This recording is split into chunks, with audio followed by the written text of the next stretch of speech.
मदन नाम का एक किसान अपनी पत्नी सोमा और 5 साल की बेटी अनु के साथ गोपालपुर गांव में रहता था। मदन के पास खुद की थोड़ी सी जमीन थी। अपनी जमीन पर खेती करके वो किसी तरह अपना घर चलाता था। खेतों में काम करते करते मदन यही सोचता रहता कि कैसे वो धनवान बनेगा। सोमा दूसरी बार गर्भवती होती है। मदन को पूरी उम्मीद थी कि इस बार उन्हें एक बेटा ही होगा। एक दिन वो सोमा से कहता है, सोमा, बस अब कुछ दिनों की ही बात है, फिर हमारे बेटे का जन्म हो जाएगा और वो अपने इस बाबा की गोद में खूब खेलेगा। देखना तुम, मैं अपने बेटे से खूब लाड़ लड़ाऊंगा और फिर जब वो बड़ा हो जाएगा तो हम दोनों बाप बेटे मिलकर खूब पैसा कमाएंगे।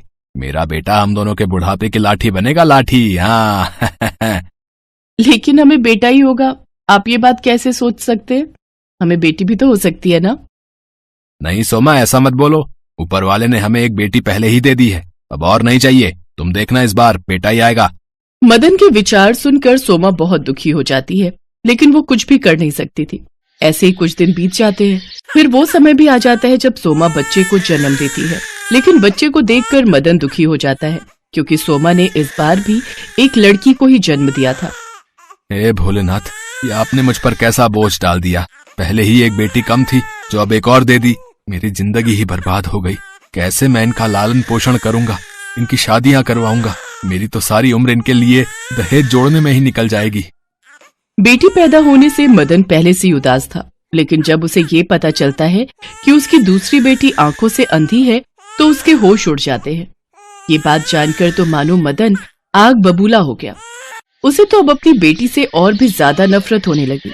ना तो उसने कभी उस बच्ची को गोद लिया और ना ही कभी उसे लाड किया, बल्कि वो तो उसकी तरफ देखने से भी परहेज करता था। लेकिन सोमा उसे बहुत प्यार करती थी। उसने उसका नाम शिवांशी रखा। शिवांशी यानी शिव का अंश। देखो जी, आखिरकार है तो वो आपकी ही बेटी, फिर आप उससे इतनी नफरत क्यों करते हो? क्योंकि ये लड़की मेरे सर का बोझ बन गई है। इसकी यही गलती है कि एक तो इसने लड़की के रूप में जन्म लिया और ऊपर से आंखों की अंधी। माँ, बाबा अगर शिवांशी को प्यार नहीं करते तो क्या हुआ? मैं और आप तो इसको बहुत प्यार करते हैं ना, मेरी प्यारी छोटी बहन। धीरे धीरे शिवांशी 11 साल की हो गई और अनु 16 साल की। अब शिवांशी को भी भली भांति समझ आने लगा था कि उसके बाबा उसे पसंद नहीं करते। अगर मदन कभी कोई चीज लाता तो भी वो सिर्फ अनु के लिए लाता। अनु, अनु, अरे कहाँ है मेरी बच्ची? देख तो बाबा तेरे लिए क्या लाए हैं। ये प्यारा सा चश्मा। अरे वाह बाबा, लेकिन क्या आप शिवांशी के लिए नहीं लाए? अरे ये अंधी क्या करेगी चश्मा पहनकर? इसको कौन सा दिखता ही है। अपने बाबा के मुंह से ये बात सुनकर शिवांशी को बहुत बुरा लगता है। मदन वहां से चला जाता है तो शिवांशी अपनी माँ से कहती है, माँ, बाबा अनु दीदी को तो प्यार करते हैं, लेकिन वो मुझे प्यार क्यों नहीं करते? अब मेरी सभी सहेलियों के बाबा उनको बहुत प्यार करते हैं, फिर मेरे साथ ही ये भेदभाव क्यों? मैं अंधी हूं क्या इसलिए? नहीं बेटी, ऐसी बात नहीं है।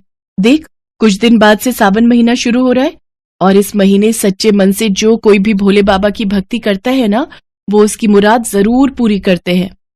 सच माँ, फिर तो मैं ये व्रत जरूर रखूंगी।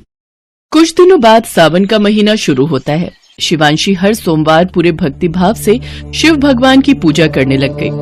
वो रोज अपने घर के मंदिर में शिव जी की पूजा करती। ये पूजा पाठ करने से अंधी क्या सोचती है कि भगवान इसे आंखें दे देंगे? ये सब तो ढकोसला है, ढकोसला। आप ऐसा क्यों कहते हैं जी? भोलेनाथ ने चाहा तो सब कुछ हो सकता है। आपको उसकी भक्ति पर शक नहीं करना चाहिए। अपनी बकवास और ये अंधविश्वास तुम अपने ही पास रखो। अपने बाबा के मुंह से ऐसी कड़वी बातें सुनकर शिवांशी बहुत उदास हो जाया करती थी। शिवांशी भोलेनाथ के आगे हाथ जोड़कर रोते हुए कहती है, हे भोलेनाथ, अगर मैं आपकी पूजा सच्चे मन से करती हूँ तो मुझे आंखें दे दो भगवान, आपकी मुझ पर बड़ी कृपा होगी। सावन का जब आखिरी सोमवार होता है तो उससे एक दिन पहले भोलेनाथ शिवांशी के सपने में आते हैं और कहते हैं, बेटी शिवांशी, कल सावन का आखिरी सोमवार है। तुम गांव के शिव मंदिर में जाना। मैं तुम्हारी मनोकामना अवश्य पूरी करूंगा। अगले दिन सुबह शिवांशी अपने सपने के बारे में अपने माँ बाबा को बताती है। सच मेरी बच्ची, भगवान करे सच में तेरी आंखों की रोशनी आ जाए। तुम दोनों माँ बेटी पागल हो गई हो। हैं? जो कुछ भी सपना देखा उसी को सच मानने लग गई। ऐसा भी भला होता है क्या? अगर तुम्हें मंदिर जाना है तो जाओ, लेकिन मैं बिल्कुल नहीं जाऊंगा। हाँ। मदन खेत पर चला जाता है। अनु स्कूल गई होती है। सोमा शिवांशी को लेकर गांव के मंदिर चली जाती है। उस वक्त वहां आरती हो रही होती है। आखिरी सोमवार होने के कारण वहां काफी भीड़ होती है। आरती की आवाज चारों ओर गूंज रही होती है। शिवांशी बुरी तरह घबरा जाती है। वो अपनी माँ को आवाज दे रही होती है, लेकिन आरती की आवाज में कुछ भी सुनाई नहीं दे रहा होता है। वो अपनी माँ को ढूंढते ढूंढते बाहर की तरफ आती है कि तभी उसको एक पत्थर से ठोकर लगती है, जिससे वो नीचे गिर जाती है और सिर पर चोट लगने के कारण वो बेहोश हो जाती है। सभी लोग उसकी तरफ भागते हैं। सोमा भी उसके पास आती है। फिर एक औरत लोटे में से पानी छिड़क कर शिवांशी के मुंह पर छींटे मारती है, जिससे शिवांशी को होश आ जाता है और वो जैसे ही आंखें खोलती है तो उसे सब दिखाई देने लगता है। मेरी बच्ची, तू ठीक है ना? मुझे माफ कर दे, ना जाने आज कैसे मेरा हाथ तुझसे छूट गया। माँ, मुझे सब दिखाई दे रहा है माँ। अब मैं सब कुछ देख सकती हूँ। भोलेनाथ ने मेरी मनोकामना पूरी कर दी माँ। मैं सब देख सकती हूँ। ये तो सचमुच चमत्कार हो गया बेटी। भोलेनाथ का लाख लाख शुक्र है जो मेरी बच्ची की आंखों की रोशनी दे दी। ये बात सुन सभी गांव वाले आश्चर्यचकित रह जाते हैं और जोर जोर से भोलेनाथ का जयकारा करने लगते हैं। घर आकर सोमा ये सारा किस्सा मदन और अनु को बताती है। सच में माँ, मेरी बहन अब सब देख सकती है? हाँ दीदी, अब मैं सब देख सकती हूँ। ये भी कि मेरी बड़ी बहन कितनी सुंदर है। हाँ, लेकिन अपनी छोटी बहन से थोड़ा कम। मैं कितना अधर्मी आदमी हूँ जो मैंने आपकी बातों पर शक किया। मुझे माफ कर दो भोलेनाथ, मुझे भाग्य को क्षमा कर दो। शिवांशी मेरी बच्ची, तुम भी मुझे माफ कर दो। मैंने तुम्हें कभी भी बाप का प्यार नहीं दिया और तुझे हमेशा भला बुरा कहा, लेकिन अब मेरी अक्ल ठिकाने आ चुकी है। मेरी बच्ची, आ मेरे गले लग जा बच्ची। इसके बाद मदन अपनी दोनों बच्चियों को बहुत प्यार करता है और उनके साथ वो हर रोज भोलेनाथ की पूजा करता है। कुछ ही सालों में भगवान की कृपा से उनके पास काफी धन दौलत आ गई और वो काफी सुखपूर्वक अपना जीवन व्यतीत करने लगे। बड़ी बहन अनु पढ़ लिखकर वकील बन गई, तो वहीं शिवांशी एक डॉक्टर। अब मदन को अपनी दोनों बेटियों पर बहुत गर्व था।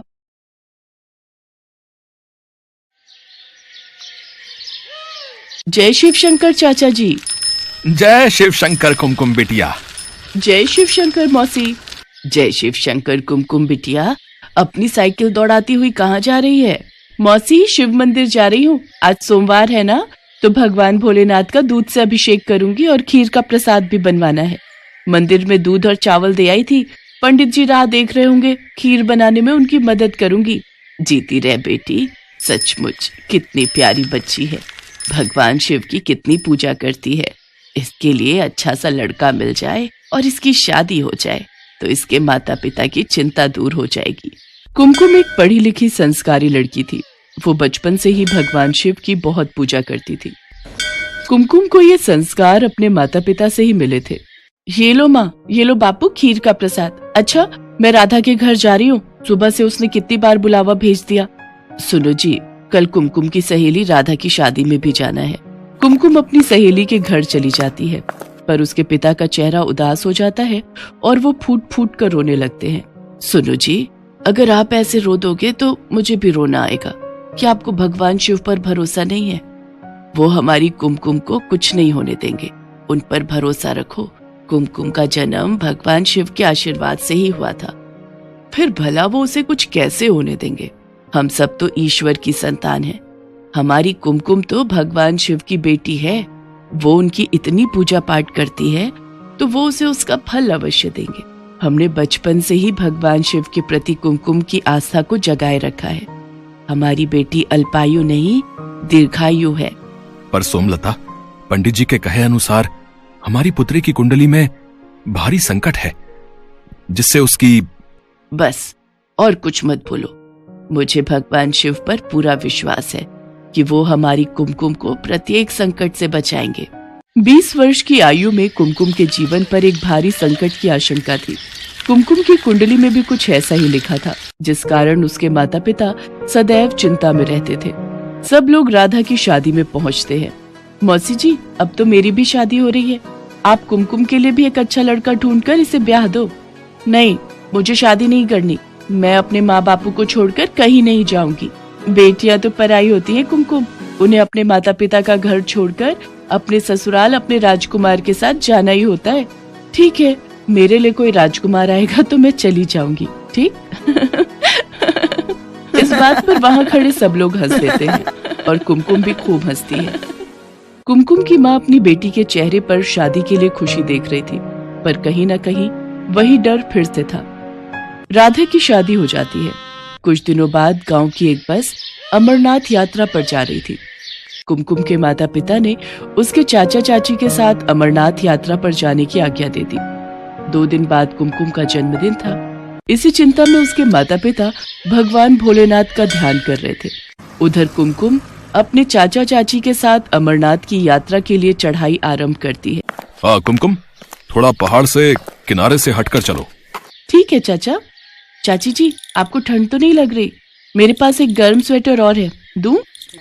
हाँ दे ही दे, और कहीं चाय मिल जाए तो थोड़ी देर बैठकर चाय पी लेते हैं। ठीक है, तुम दोनों यहाँ बैठो, मैं सामने कैंप से चाय लाता हूँ। कुमकुम के चाचा चाय लेने के लिए चले जाते हैं। कुछ देर बाद वो आगे की यात्रा तय करते हैं। रात हो रही थी। कुमकुम के चाचा चाची और कुमकुम एक कैंप में रात गुजारने के लिए रुक गए। कुमकुम, जन्मदिन की ढेर सारी मुबारक। आज तुम्हारा जन्मदिन है और तुम पूरे 20 बरस की हो गई हो। जीती रहो बेटी, भगवान शिव तुम्हें लंबी आयु प्रदान करें। शुक्रिया चाचा जी, शुक्रिया चाची जी। चाचा जी, मैं थोड़ी देर आसपास घूम लूं? ठीक है बेटी, पर ज्यादा पहाड़ के किनारे पर मत जाना। कुमकुम आसपास का वातावरण देखने लगती है। अमरनाथ पर बसे पहाड़ बहुत सुंदर लग रहे थे। बर्फानी गुफा बस कुछ ही दूरी पर थी। कुमकुम ओम नमः शिवाय का जाप कर रही थी। हे शिव शंकर, आज आपके आशीर्वाद से मैं आपके परम धाम अमरनाथ की यात्रा कर रही हूँ। आज मेरे जन्मदिन पर मुझे आशीर्वाद दो भगवान। अगली सुबह कुमकुम और उसके चाचा चाची आगे का रास्ता तय करते हैं। ऊंचे ऊंचे पहाड़, नदियां देखकर कुमकुम का मन बहुत खुश हो रहा था। तभी कुमकुम का पैर पहाड़ के किनारे से फिसल जाता है और वो चिल्लाती हुई नीचे खाई में गिर जाती है। उसके चाचा चाची का रो रो कर बुरा हाल था। अरे, अब कोई मेरी बच्ची को बचाओ। हे भोलेनाथ, मैं अब भैया भाभी को क्या जवाब दूंगा। हे शिव शंभू, आज कुमकुम बिटिया का जन्मदिन है। भैया भाभी को जिस बात का डर था, अगर वो बात सत्य हो गई तो आप पर कौन विश्वास करेगा भगवान। कुमकुम तो आपकी बहुत पूजा करती है, आप पर बहुत विश्वास करती है। उसने अभी इस दुनिया में देखा ही क्या है। भगवान उसे बचा लो, उसे कुछ नहीं होना चाहिए। भैया, इतनी खाई में गिरकर बचना मुश्किल है। अब तो भोलेनाथ ही कोई चमत्कार कर सकते हैं। सुरक्षा कर्मियों की टीम ढूंढ रही है, पर अभी तक लड़की का कुछ पता नहीं है। पुलिस भी आ गई है, लड़की को तलाश कर रही है। सब लोग कुमकुम को तलाश रहे थे, पर वो कहीं भी दिखाई नहीं दे रही थी। उधर कैलाश पर्वत पर माँ पार्वती भगवान शिव से बोली, प्रभु, कुमकुम आपकी बहुत भक्ति करती है, उसे जीवन दान दीजिए, उसकी रक्षा कीजिए। अपनी समाधि से उठिए, अपने नेत्र खोलिए प्रभु। आपकी पुत्री कुमकुम इस समय विपदा में है। वो आपके दर्शनों के लिए अमरनाथ यात्रा पर आई है, इसलिए उसके विश्वास को टूटने मत दीजिए। उठिए प्रभु, उठिए। देवी पार्वती के पुकारने पर भगवान शिव अपने नेत्र खोलते हैं। देवी पार्वती, आप तो जानती हैं, जो भी भक्त सच्चे हृदय से मेरी पूजा और भक्ति करते हैं, मैं उनके जीवन के सारे संकट दूर कर देता हूँ। जो भी भक्त मेरी शरण में आता है, उसे मैं कोई कष्ट नहीं होने देता। कुमकुम ने सदैव मेरी पूजा और भक्ति की है। मैं उसके जीवन पर आया संकट दूर करके आज उसे दीर्घायु प्रदान करता हूँ। कुछ देर बाद कुमकुम झाड़ियों के बीच बेहोश पड़ी दिखाई देती है।